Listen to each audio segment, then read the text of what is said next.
اعوذ باللہ من الشیطان الرجیم بسم اللہ الرحمن الرحیم. تمام تعریفیں خدا برتر کے لیے، درود و سلام محمد و آل محمد کے لیے. اس وقت ہم موجود ہیں درگاہ مولا ابوالفضل عباس علمدار علیہ السلام میں، اور یہاں آج سالانہ مجلس 2 ربیع الاول کو منعقد کی جاتی ہے. میرے ساتھ موجود ہیں کسی بھی تعارف کی محتاج نہیں، ڈاکٹر ذاکرہ ڈاکٹر سرور عسکری، جو کہ ہمارا اس پروگرام میں میرے ساتھ ہیں.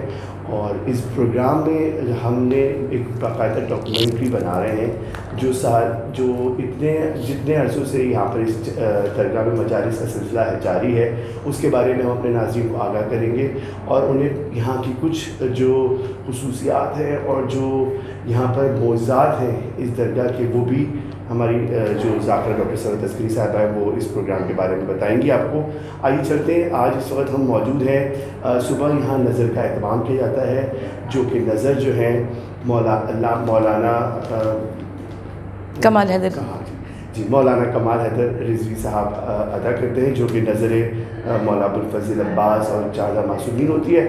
اور یہ میں اس درگاہ کے بارے میں آپ کو بتاتا چلوں کہ یہ درگاہ جو ہے 1962 سے اس جگہ پر موجود ہے، اور یہاں پر جو یہ مجلس کا آغاز ہوا ہے وہ 1962 سے ہوا ہے. اور ڈاکٹر صاحبہ، اور تابوت کی جو بشارت ہوئی ہے، جیسے جو خوش لقا صاحبہ جو رضوی صاحبہ جو ذاکرہ بھی تھیں اور ہیں، تو انہوں نے بتایا بازوانی کہ انہوں نے بتایا کہ 1972 میں ان کو بشارت ہوئی اس درگاہ میں. ماشاء اللہ سے. بسم اللہ الرحمن الرحیم. السلام علیکم. میں اور آپ بڑے خوش نصیب ہیں کہ ہم لوگ اس وقت اس درگاہ باب الحوائج حضرت ابوالفضل عباس علمدار علیہ السلام میں موجود ہیں. گلبرگ بلاک 13 مین گلبرگ چورنگی پر یہ درگاہ موجود ہے، اور ہر سال 2 ربیع الاول کو یہاں پر ایک مجلس عزائے حسین کا انعقاد ہوا کرتا ہے، جس میں تابوت حضرت عباس علمدار علیہ السلام برآمد ہوا کرتا ہے. تو تاریخی حیثیت یقیناً اس بارگاہ کی ضرور ہے، اور مختلف منزلیں طے کرتا ہوا تاریخ وار حیثیت سے آج یہ اس مقام پر ہمارے سامنے موجود ہے. لیکن میں بات کرنا چاہتی ہوں کہ یہ بہت بابرکت مقام ہے. یہ بڑی یہاں پر حاجات کی برآوری ہوتی ہے، اور جس وقت تابوت برآمد ہوتا ہے تو ایک ایسا منظر ہوتا ہے کہ جس میں جلال بھی ہوتا ہے، جمال بھی ہوتا ہے. اور حضرت ابوالفضل عباس علمدار علیہ السلام کا نام ہی بہت ہے جلال کے واسطے، لیکن جب وہ تابوت برآمد ہوتا ہے اس کے ساتھ علم حضرت عباس علمدار علیہ السلام برآمد ہوتے ہیں، علم کے ساتھ مشکیزہ جناب سکینہ سلام اللہ علیہ کا برآمد ہوتا ہے، تو وہ منظر ہی کچھ اور ہوا کرتا ہے. اور میں جب پہلی مرتبہ یہاں مجلس پڑھنے کے لیے آئی، خبر تو آپ سوری میں آپ کو انٹرپٹ کروں گا، یہ آپ یہاں پر کتنے سال سے اس درگاہ میں مجلس پڑھ رہی ہیں؟ میں 4 سال سے مجلس پڑھ رہی ہوں. اچھا، ان کے یہاں کا طریقہ یہ ہے کہ ایک ذاکرہ جو پڑھتی رہتی ہے پھر وہ پڑھتی ہیں، تو جو خوش لقا رضوی صاحبہ ہیں وہ مجھے کافی سالوں سے بلا رہی تھیں، لیکن نہ جانے کیا بات تھی کہ میرا آنا نہیں ہو پاتا تھا. کبھی میں کہیں مجلس پڑھنے چلی جاتی تھی، کہیں مجلس پڑھنے چلی جاتی تھی. یہ حضرت عباس علمدار کا فیض و کرم ہے کہ میں پہلی مرتبہ اسی سال آئی جس سال مجھے مجلس پڑھنی تھی. اچھا، اب مجلس پڑھ کر جب میں یہاں سے گئی تو مجھے محسوس یہ ہوا کہ ایک عجیب کیفیت تھی. دیکھیں، خبر ہم تو ہیں ہی مولا کے نوکر، اور ہم مجالس پڑھائی کرتے ہیں، لیکن یہ جو مجالس ہے عزائے حسین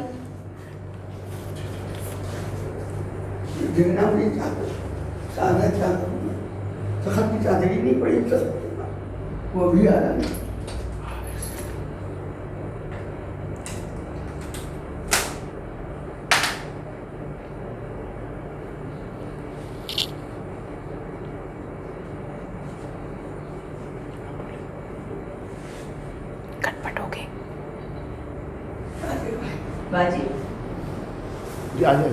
آ جائیے، ہم نے ریکارڈنگ روک دی ہے. یہ چادر دیکھی، یہ بھی ہے تو کون سی چادر دیکھی؟ نظر کی نا، یہ نظر کی چادر، یہ نظر کی دیکھی، یہ پیچھے خبر ادھر آ جائے ساری چادر دیکھیں ہم. یہ چادر وہ بڑی چادر ہے، مولانا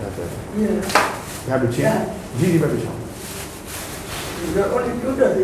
نہیں نہیں نہیں نہیں وہ اصل میں کھٹپٹ ہو رہی تھی نا اس لیے ریکارڈنگ کھٹپٹ ہو رہی تھی نا اس لیے ریکارڈنگ روکی ہے. اب آپ اپنا کام کر لیں اس کے بعد دوبارہ. یہاں پہ حاضری ہو. اچھا صحیح ہم تھوڑا سا ابھی جب حاضری ہوتا ہے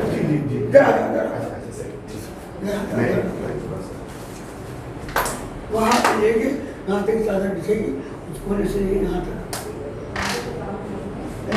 چادر کو دیکھ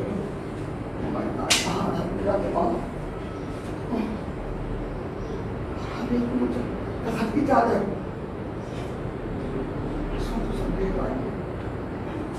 میں نے تم سے کیا کہا تھا خاور کہ وہ مجلس والے دن ایگزاسٹ ہو چکی ہوتی ہیں. اچھا ہم کہاں پہ تھے ہمیں تو یہ یاد ہی نہیں. تو یہاں پر بڑی رونق کا سلسلہ جاری رہتا ہے, مطلب ایک جلال ہوتا ہے, جمال ہوتا ہے سوال.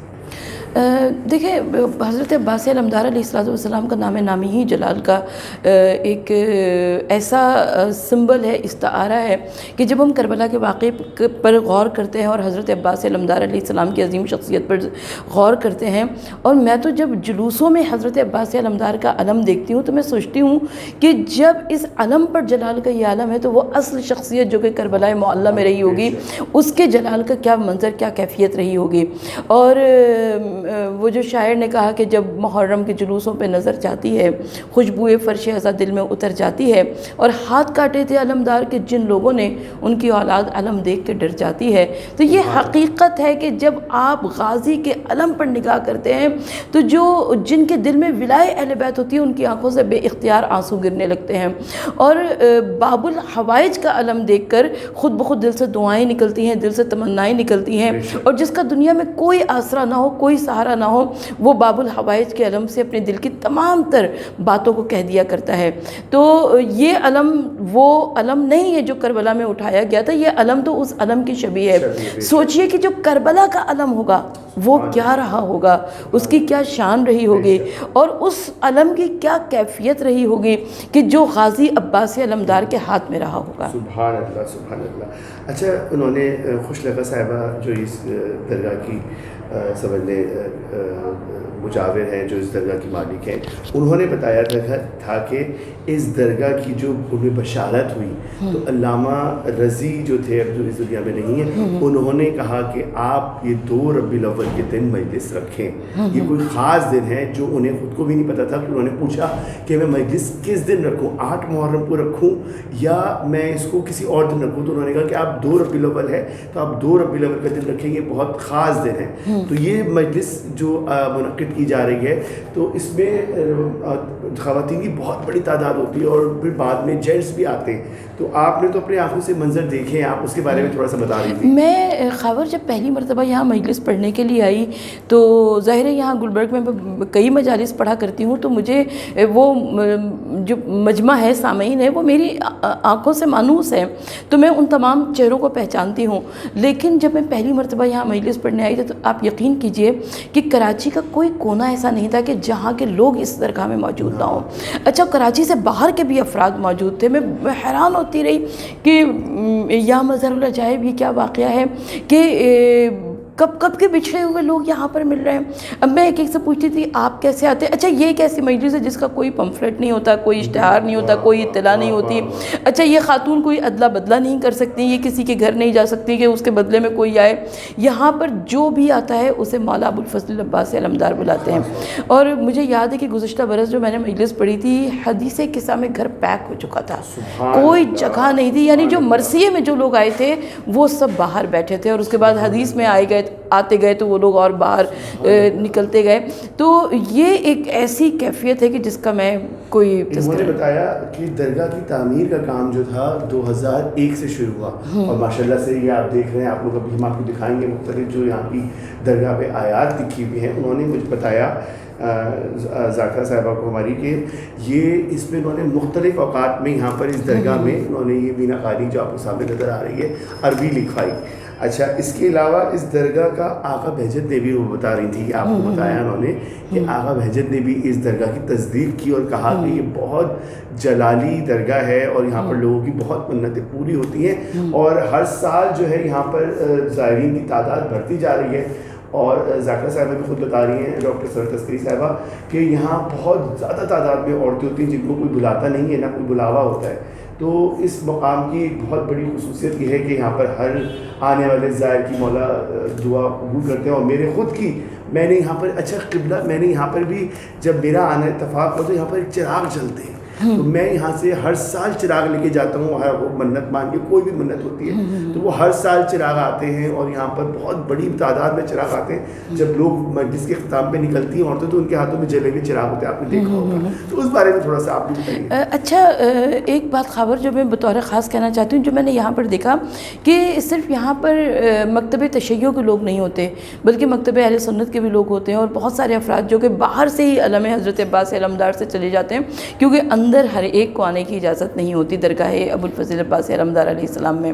تو سخی کا در ہے, کریم کا در ہے, جو بھی اس در پر آتا ہے وہ خالی ہاتھ پلٹتا نہیں ہے. تو یہاں سے آنے والے آتے ہیں, اپنی جھولیاں بھر بھر کر لے کر جاتے ہیں. باب الحوائج کا دربار ہے, باب المراد کا دربار ہے.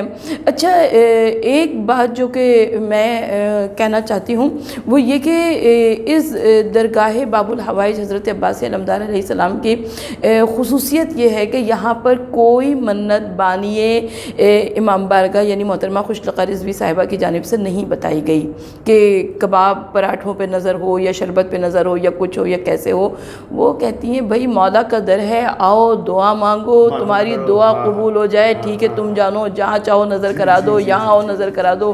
تو یہ ایک ایسی کیفیت ہے کہ جو لوگ آتے ہیں وہ دیوانہ وار آتے ہیں. وہ عشق کی جنون کی ایک داستان ہے جو مولا قاضی عباس علمدار علیہ السلام سے ہے.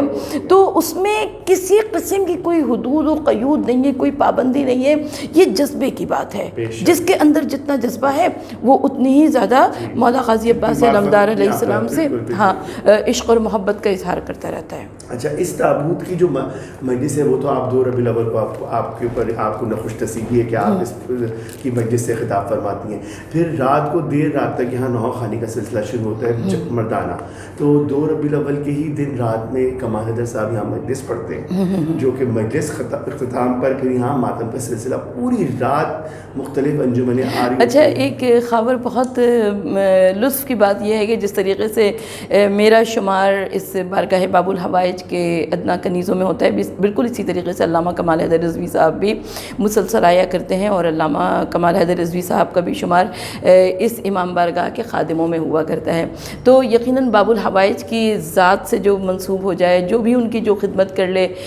اچھا, یہ بھی خدمت کا ایک انداز ہوا کرتا ہے, آپ اپنا کام کر رہے ہیں, میں اپنا کام کر رہی ہوں, فرش بچھانے والا اپنے کام کر رہے ہیں, تو جس طریقے سے جو خدمت کر سکتا ہے وہ اس خدمت کو سر انجام دیتا ہے. جی, پھر انہوں نے بتایا آپ کو, جیسے آپ وہ مجھے اس دن ہم لوگ تذکرہ کر رہی تھی اور ابھی انہوں نے ہمیں بتایا کہ یہ جو مجلس کا اختتام ہے وہ صبح جا کے ہوتا ہے اور پھر زیارت کا سلسلہ شروع ہو جاتا ہے. اگلے دن وہ یہاں مجلس برپا کرتی ہیں لیڈیز کی, اور پھر یہ ہوتا ہے سلسلہ یہ 7 ربیع الاول تک جاری رہتا ہے. مطلب تابوت کی زیارت کا سلسلہ, آتے ہیں لوگ اور پھر یہاں پر یہ پھولوں کی چادریں جو اترتی ہیں تو اس کی وہ مطلب ایک وہ بناتی ہیں.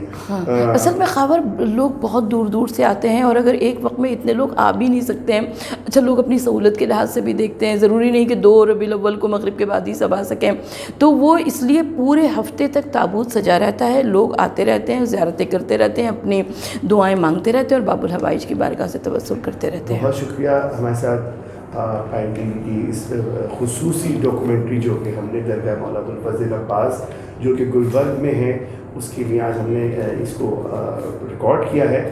اور یہ ہمارے ساتھ ڈاکٹر ذاکرہ سرور تسکری صاحبہ موجود تھیں, اور انہوں نے اس درگاہ کے بارے میں ہمیں بہت ساری باتیں بتائیں, اور مزید ابھی بتائیں گی, آپ کو آگے بتائیں گی انشاءاللہ جب یہ خوش لقا صاحبہ جو ذاکرہ ہیں اور جو اس گھر کی مطلب خاص جو اس گھر کا جو اس درگاہ کی جو اونر ہے وہ اس کے بارے میں جب آپ کو بتائیں گے تو آپ کو پتہ چلے گا کہ اس درگاہ کی کیا کرامات ہیں, کیا معجزات ہیں اور کیا اس درگاہ کی خصوصیات ہیں. تو اپنے ہوسٹ خاور حسن نقوی کو اجازت دیجیے اور دیکھتے رہیے قائم ٹی وی کینیڈا. بہت شکریہ. اب ہم اب لوگ آنا شروع کریں.